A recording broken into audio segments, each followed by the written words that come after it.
en général, pour la majorité des gens au Québec, l'eau est de qualité.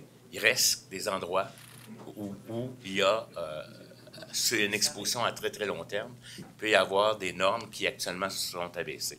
Mais je pense que l'eau est sécuritaire. C'est pour ça que l'action actuellement se met en place, qu'il y a déjà des plans d'action depuis plusieurs années pour réduire ça, identifier les ressources potentielles de plomb. Il faut aussi comprendre que l'eau qui part des municipalités pour se rendre à la résidence, elle est sans plomb, cette eau-là.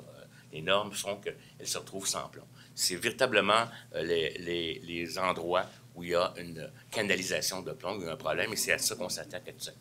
Premièrement, le règlement sur la qualité de l'eau potable sera modifié afin d'abaisser à 5 microgrammes par litre la norme pour le plomb.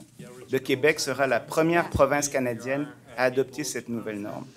Deuxièmement, les méthodes d'échantillonnage proposées par Santé Canada seront dès maintenant utilisées. Troisièmement, sur la base de ces recommandations de Santé Canada, un état des lieux sera élaboré pour les secteurs dont les entrées d'eau des bâtiments seraient problématiques, et ce, avec la collaboration des municipalités.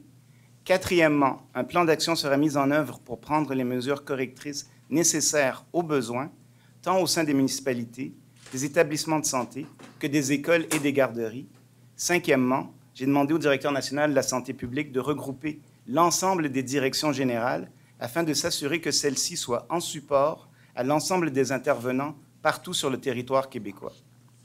En terminant, la population étant partie prenante de la réussite de cette opération d'envergure, notre gouvernement prend l'engagement de communiquer régulièrement avec elle sur l'avancement de l'ensemble de ces travaux. Au niveau des municipalités, les gens, par exemple, on va y aller simplement, les gens qui ont un doute dans leur secteur, dans leur municipalité, n'ont qu'à se présenter à la municipalité et faire une demande d'évaluation, évidemment, pour la possibilité de plomb dans l'eau. Alors, on va partir des résidences, les gens vont pouvoir aller vérifier, aller consulter leur municipalité pour savoir si leur secteur est affecté. Et comme disait mon collègue Benoît, il faut quand même sécuriser. Mais quelles mesures sont prises à ce moment-là si la concentration dépasse? Comme je le disais, on a tous les programmes au ministère des Affaires municipales, le Primo, la TEC, c'est tous des programmes, ça, pour aider justement la réfection des eaux, des aqueducs. On a tout ça au ministère. Alors, nous, on va attendre le plan d'action de la municipalité et du secteur qui est à corriger, s'il y a un secteur à corriger.